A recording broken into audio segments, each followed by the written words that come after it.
I would now like to give the floor to Mr. Gilles Laroche from the European Commission. Okay.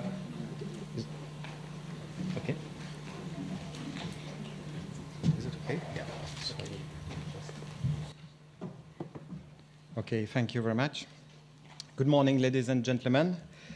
I would like to extend a warm welcome to you today. And in particular, I want to thank the Perares Consortium, the Perares coordinator, Henk Mulder, and the Bonn Science Shop and Norbert Steinhaus for organizing this conference. And of course, I want to thank the University of Bonn.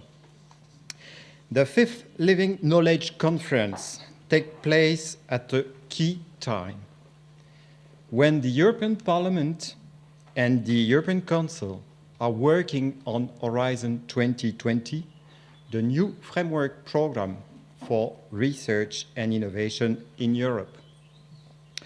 Horizon 2020 defines in particular the societal challenges which the Union intends to address through its financial support to research and innovation between 2014 and 2020.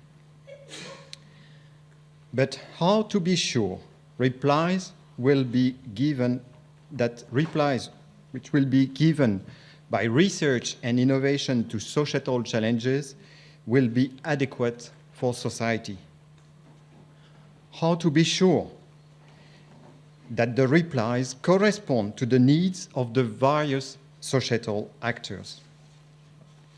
In fact, who better than societal actors themselves to determine whether correct answers are brought to future challenges? This means that society engagement is a necessary condition to address adequately societal challenges. It is important to reflect on how engagement in research and at the same time research engagement in society can be strengthened.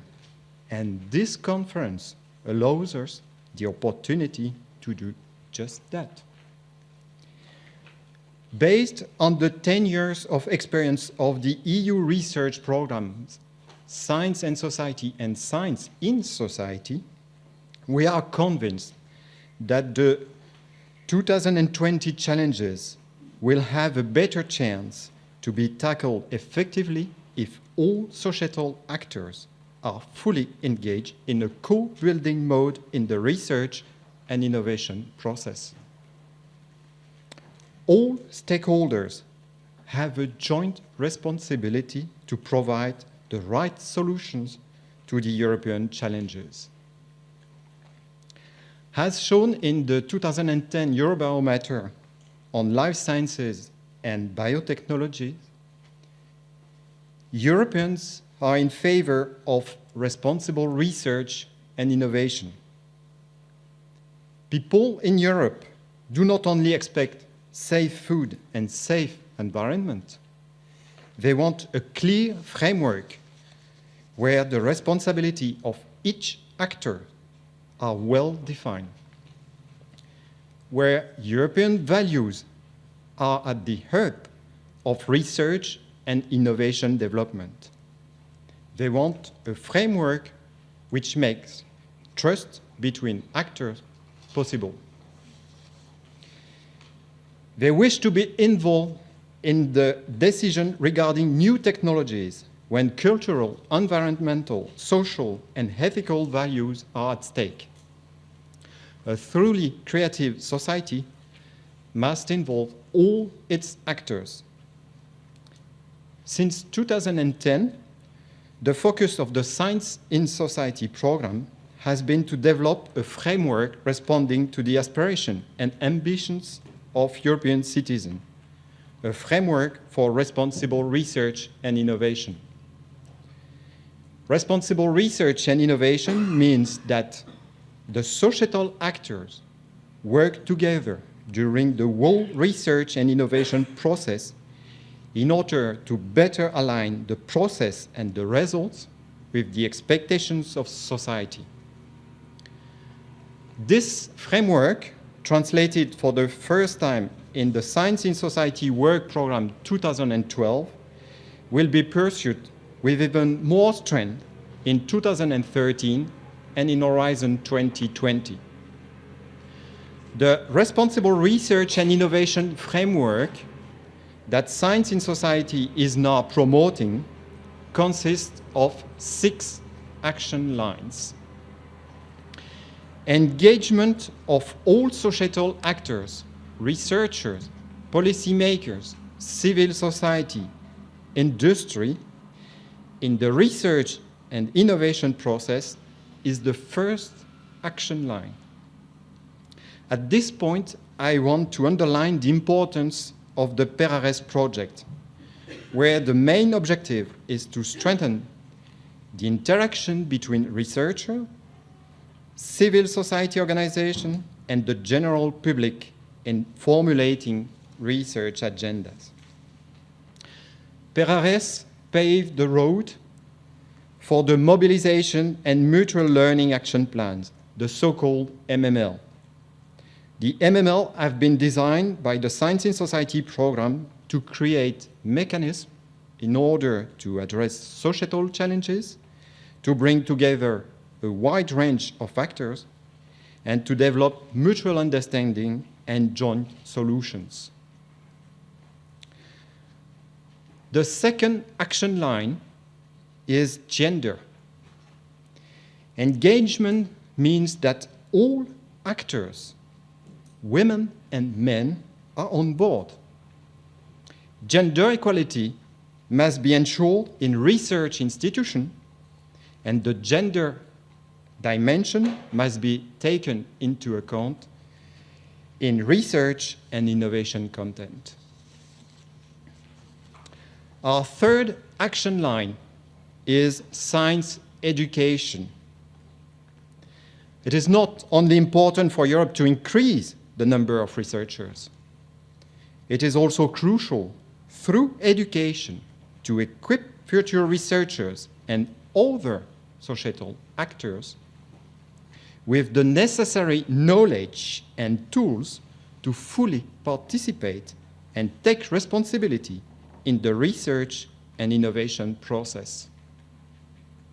That is why Science in Society is funding inquiry-based science education to develop the interest of children in mathematics, science, and technology studies and boost their creativity and divergent thinking.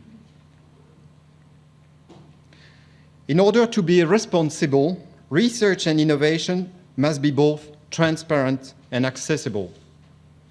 Our fourth action line is to promote open access. This means giving free online access to any form of publicly funded scientific information, publications, data. This will not only boost innovation, it will participate in creating the transparency needed between actors. Our fifth action line is ethics. European society is based on values. In order to adequately respond to societal challenges, research and innovation must include fundamental rights and ethical norms. This is certainly not a constraint to research and innovation, but a way of ensuring high-quality results.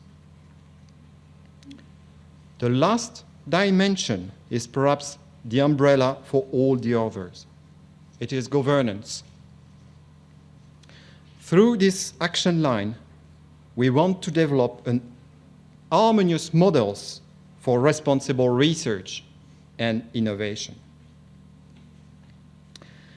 This conference is part of a series of international events promoted by the Science in Society program, such as the Science in Dialogue conference organized under the Danish presidency in Odense 2 weeks ago, where Henk Mulder presented PERARES, because it is important that at the time Horizon 2020 is discussed by the European Parliament and the Council.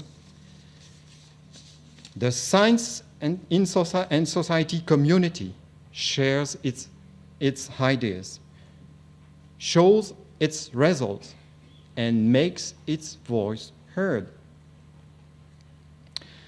For my part, as head of unit in charge of the Science in Society program, but also as citizen, I have great expectation for the 5th Living Knowledge Conference, and I will do my best to integrate your good idea into our actions to ensure responsible research and innovation in Europe. Ladies and gentlemen, it remains for me now to wish you all a very fruitful conference and to thank you for your attention. Thank you very much.